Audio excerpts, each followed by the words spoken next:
My fellow Americans, 4 years ago, we launched a great national effort to rebuild our country, to renew its spirit, and to restore the allegiance of this government to its citizens. In short, we embarked on a mission to make America great again for all Americans. As I conclude my term as the 45th President of the United States, I stand before you truly proud of what we have achieved together. We did what we came here to do, and so much more. This week, we inaugurate a new administration and pray for its success in keeping America safe and prosperous. We extend our best wishes, and we also want them to have luck, a very important word. I'd like to begin by thanking just a few of the amazing people who made our remarkable journey possible. First, let me express my overwhelming gratitude for the love and support of our spectacular First Lady, Melania. Let me also share my deepest appreciation to my daughter Ivanka, my son-in-law Jared, and to Barron, Don, Eric, Tiffany, and Lara. You fill my world with light and with joy. I also want to thank Vice President Mike Pence, his wonderful wife Karen, and the entire Pence family. Thank you as well to my Chief of Staff, Mark Meadows, the dedicated members of the White House staff, and the Cabinet, and all of the incredible people across our administration who poured out their heart and soul to fight for America. I also want to take a moment to thank a truly exceptional group of people, the United States Secret Service. My family and I will forever be in your debt. My profound gratitude as well to everyone in the White House Military Office, the teams of Marine One and Air Force One, every member of the armed forces, and state and local law enforcement all across our country. Most of all, I want to thank the American people. To serve as your president has been an honor beyond description. Thank you for this extraordinary privilege, and that's what it is, a great privilege and a great honor. We must never forget that while Americans will always have our disagreements, we are a nation of incredible, decent, faithful, and peace-loving citizens who all want our country to thrive and flourish and be very, very successful and good. We are a truly magnificent nation. All Americans were horrified by the assault on our Capitol. Political violence is an attack on everything we cherish as Americans. It can never be tolerated. Now more than ever, we must unify around our shared values and rise above the partisan rancor and forge our common destiny. 4 years ago, I came to Washington as the only true outsider ever to win the presidency. I had not spent my career as a politician, but as a builder looking at open skylines and imagining infinite possibilities. I ran for president because I knew there were towering new summits for America just waiting to be scaled. I knew the potential for our nation was boundless as long as we put America first. So I left behind my former life and stepped into a very difficult arena, but an arena nevertheless with all sorts of potential if properly done. America had given me so much, and I wanted to give something back. Together with millions of hardworking patriots across this land, we built the greatest political movement in the history of our country. We also built the greatest economy in the history of the world. It was about America first because we all wanted to make America great again. We restored the principle that a nation exists to serve its citizens. Our agenda was not about right or left. It wasn't about Republican or Democrat, but about the good of a nation, and that means the whole nation. With the support and prayers of the American people, we achieved more than anyone thought possible. Nobody thought we could even come close. We passed the largest package of tax cuts and reforms in American history. We slashed more job-killing regulations than any administration had ever done before. We fixed our broken trade deals, withdrew from the horrible Trans-Pacific Partnership and the impossible Paris Climate Accord, renegotiated the one-sided South Korea deal, and we replaced NAFTA with the groundbreaking USMCA. That's Mexico and Canada, a deal that's worked out very, very well. Also, and very importantly, we imposed historic and monumental tariffs on China, made a great new deal with China. But before the ink was even dry, we and the whole world got hit with the China virus. Our trade relationship was rapidly changing. Billions and billions of dollars were pouring into the U.S., but the virus forced us to go in a different direction. The whole world suffered, but America outperformed other countries economically because of our incredible economy and the economy that we built. Without the foundations and footings, it wouldn't have worked out this way. We wouldn't have some of the best numbers we've ever had. We also unlocked our energy resources and became the world's #1 producer of oil and natural gas, by far. Powered by these policies, we built the greatest economy in the history of the world. We reignited America's job creation and achieved record low unemployment for African Americans, Hispanic Americans, Asian Americans, women, almost everyone. Income soared, wages boomed, the American dream was restored, and millions were lifted from poverty in just a few short years. It was a miracle. The stock market set one record after another, with 148 stock market highs during this short period of time, and boosted the retirements and pensions of hardworking citizens all across our nation. 401ks are at a level they've never been at before. We've never seen numbers like we've seen, and that's before the pandemic and after the pandemic. We rebuilt the American manufacturing base, opened up thousands of new factories, and brought back the beautiful phrase, "Made in the USA." To make life better for working families, we doubled the child tax credit and signed the largest ever expansion of funding for child care and development. We joined with the private sector to secure commitments to train more than 16 million American workers for the jobs of tomorrow. When our nation was hit with the terrible pandemic, we produced not one, but 2 vaccines with record-breaking speed, and more will quickly follow. They said it couldn't be done, but we did it. They called it a medical miracle, and that's what they're calling it right now, a medical miracle. Another administration would have taken 3, 4, 5, maybe even up to 10 years to develop a vaccine. We did it in 9 months. We grieve for every life lost, and we pledge in their memory to wipe out this horrible pandemic once and for all. When the virus took its brutal toll on the world's economy, we launched the fastest economic recovery our country has ever seen. We passed nearly $4 trillion in economic relief, saved or supported over 50 million jobs, and slashed the unemployment rate in half. These are numbers that our country has never seen before. We created choice and transparency in healthcare, stood up to Big Pharma in so many ways, but especially in our effort to get favored nations clauses added, which will give us the lowest prescription drug prices anywhere in the world. We passed VA choice, VA accountability, right to try, and landmark criminal justice reform.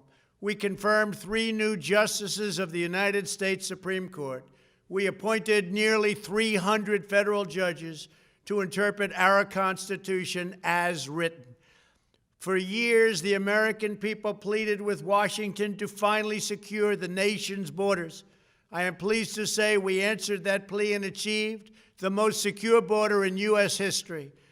We have given our brave border agents and heroic ICE officers the tools they need to do their jobs better than they have ever done before, and to enforce our laws and keep America safe. We proudly leave the next administration with the strongest and most robust border security measures ever put into place. This includes historic agreements with Mexico, Guatemala, Honduras, and El Salvador, along with more than 450 miles of powerful new wall.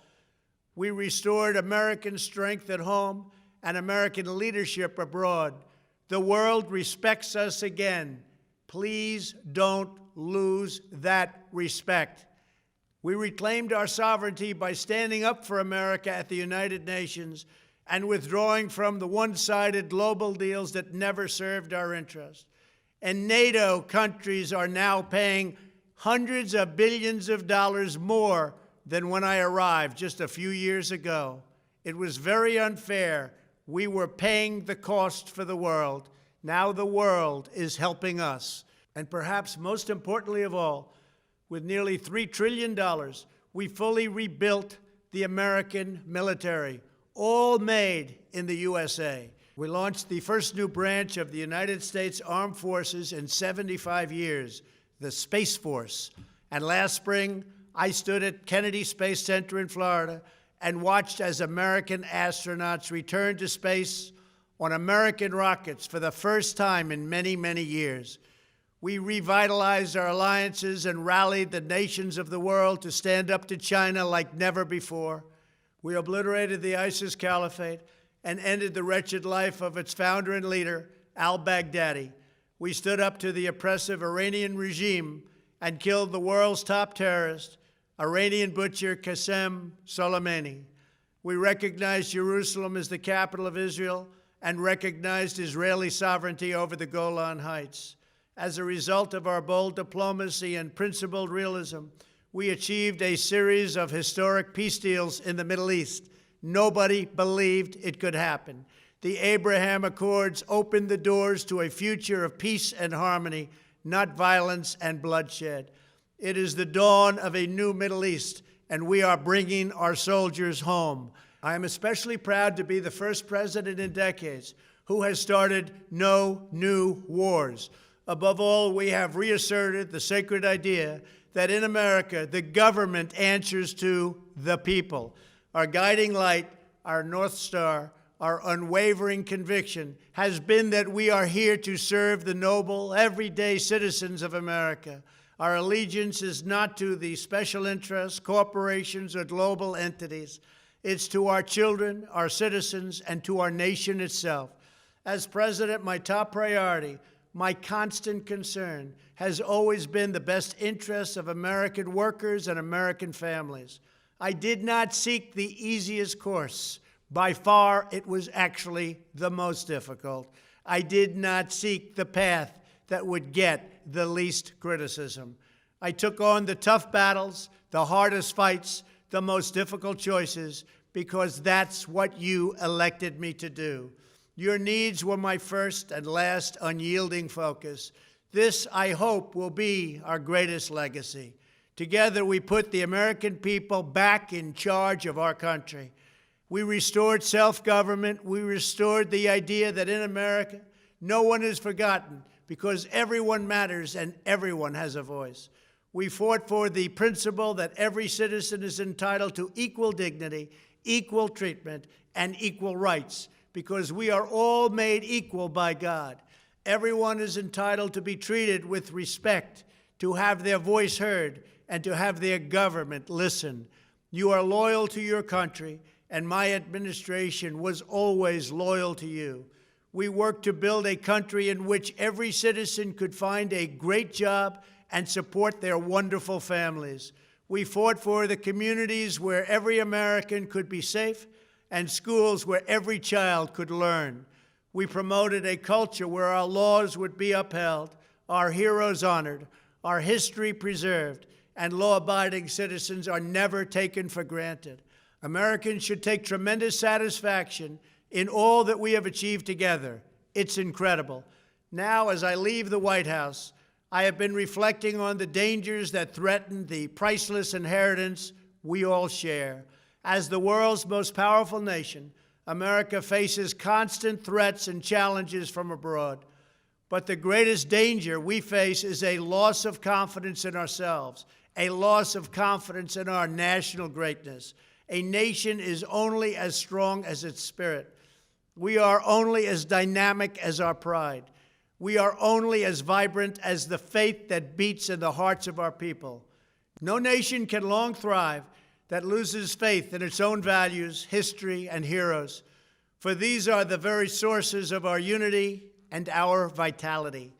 What has always allowed America to prevail and triumph over the great challenges of the past has been an unyielding and unashamed conviction in the nobility of our country and its unique purpose in history. We must never lose this conviction. We must never forsake our belief in America. The key to national greatness lies in sustaining and instilling our shared national identity.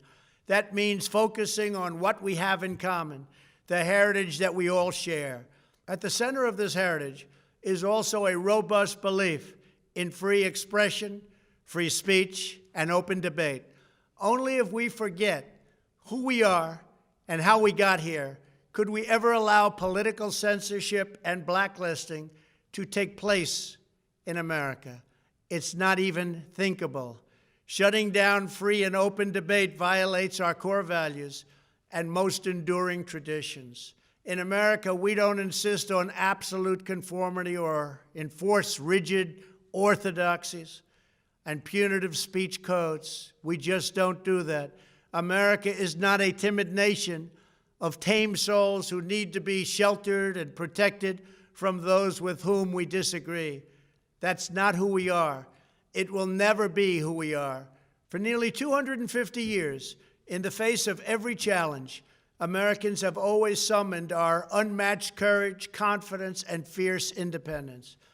These are the miraculous traits that once led millions of everyday citizens to set out across a wild continent and carve out a new life in the Great West. It was the same profound love of our God-given freedom that willed our soldiers into battle and our astronauts into space. As I think back on the past 4 years, one image rises in my mind above all others.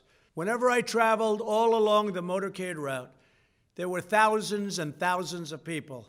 They came out with their families so that they could stand as we passed and proudly wave our great American flag. It never failed to deeply move me.